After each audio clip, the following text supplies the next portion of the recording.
Saudara, Istana merespons video program Presiden Prabowo Subianto di bioskop yang tengah jadi perbincangan. Istana bilang penayangan video tersebut adalah hal yang lumrah. Video program pemerintah ditayangkan di bioskop sebelum film diputar. Video berisi pencapaian program-program Presiden Prabowo Subianto seperti program makan bergizi gratis, Koperasi Desa Merah Putih, dan juga program Sekolah Rakyat. Menteri Sekretaris Negara Prasetyo Hadi menilai hal itu sebagai hal yang wajar sepanjang tidak melanggar aturan serta mengganggu kenyamanan publik.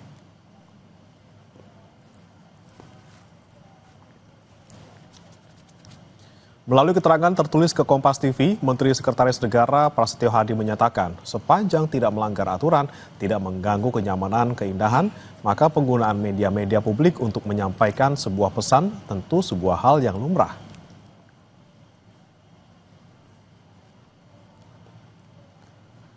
Informasi lainnya, Saudara, Menteri Pertanian Andi Amran Sulaiman mengungkap swasembada pangan yang ditargetkan Presiden selama 4 tahun berhasil diwujudkan lebih cepat dari target dalam kurun waktu 1 tahun.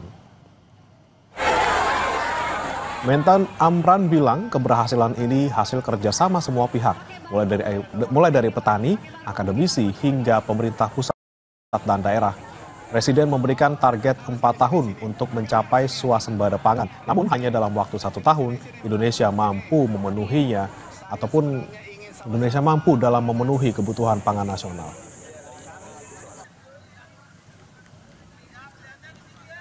Kita semua mampu mewujudkan swasembada pangan dari target 4 tahun dari Bapak Presiden. Insya Allah bisa 1 tahun tercapai, tahun ini tercapai. Tapi itu bukan kerja saya, kerja kita semua sebagai anak bangsa. Mulai akademisi, kemudian TNI, Polri, Kejaksaan, ikut bahu-membahu. Sebelumnya Presiden Prabowo menargetkan swasembada pangan dalam 4 tahun. Presiden menyebut produksi pangan di Indonesia meningkat signifikan. Prabowo optimistis swasembada pangan tercapai dalam 1 tahun di akhir 2025 atau awal 2026.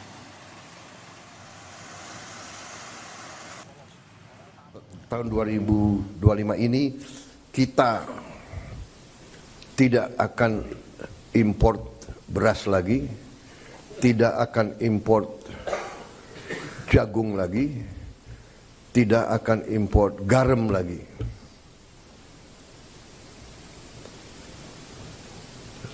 Artinya, target yang saya berikan kepada kabinet bahwa Indonesia kita harus swasembada pangan dalam waktu 4 tahun. Alhamdulillah, target itu bisa kita capai akhir 2025. Paling lambat awal 2026. Presiden Prabowo Subianto meminta Kementerian Lingkungan Hidup melakukan audit lingkungan dan mitigasi dampak lingkungan dari tambang nikel di Raja Ampat yang telah kembali beroperasi. Menteri Lingkungan Hidup Hanif Faisal Nurofik mengatakan akan melakukan pengawasan lebih intensif terhadap operasional PT GAK. Menteri Hanif menyatakan sejauh ini dampak lingkungan dari tambang nikel di Raja Ampat dapat dimitigasi. Namun ia mengingatkan ada beberapa hal krusial yang tidak boleh dilanggar untuk mencegah timbulnya dampak kerusakan lingkungan jangka panjang. Di antaranya tidak boleh ada limpasan permukaan yang mengalir langsung ke sungai atau perairan. Karena itu kolam pengendapan harus dibuat dengan presisi. Selain itu, tingkat emisi juga harus dikontrol dengan mewajibkan pemasangan stasiun pengendali kualitas udara.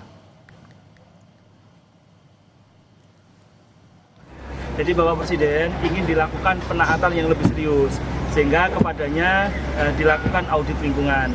Audit lingkungan ini untuk meyakinkan kita semua bahwa dampak yang ditimbulkan dari tambang PT GAK nikel bisa dimitigasi dengan baik. Selanjutnya, hasil dari audit lingkungan tersebut akan diintegrasikan dengan prosedur lingkungan yang telah ada.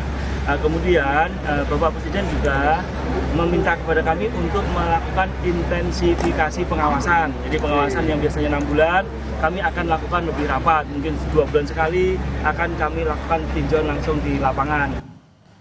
Kesorotan lainnya, saudara, polisi menggerebek rumah yang digunakan sebagai tempat penampungan motor curian di kawasan Matraman, Jakarta Timur. Sebanyak 12 motor hasil curian beserta senjata api yang digunakan untuk mencuri berhasil disita. Sementara 5 orang pelaku ditangkap. Banyak banget.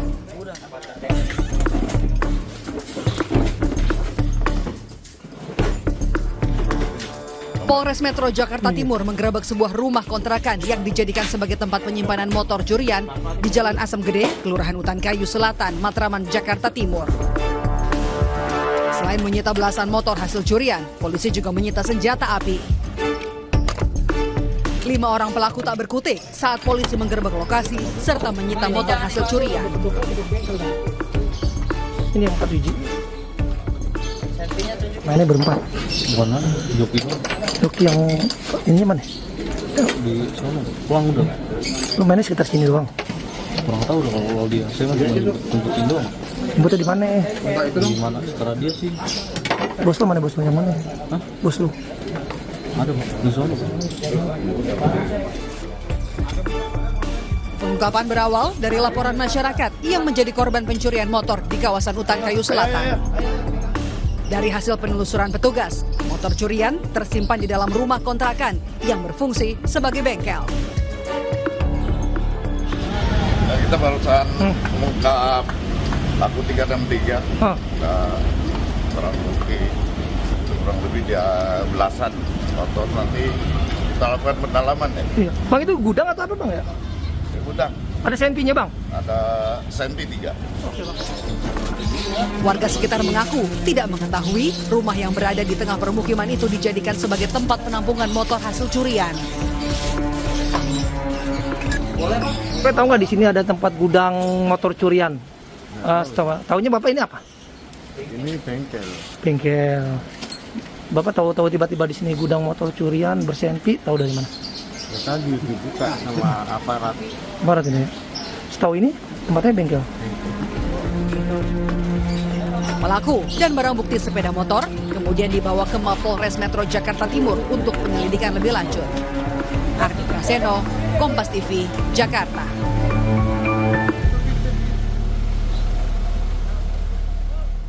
Bank Indonesia dan Kementerian Keuangan berbagi beban bunga demi membiayai program Astacita pemerintahan Prabowo Subianto. Lalu bagaimana independensi Bank Indonesia yang harus membiayai pemerintah dan bagaimana regulasinya? Kompas Bisnis akan mengulasnya untuk Anda bersama rekan saya Nanda Aprilia.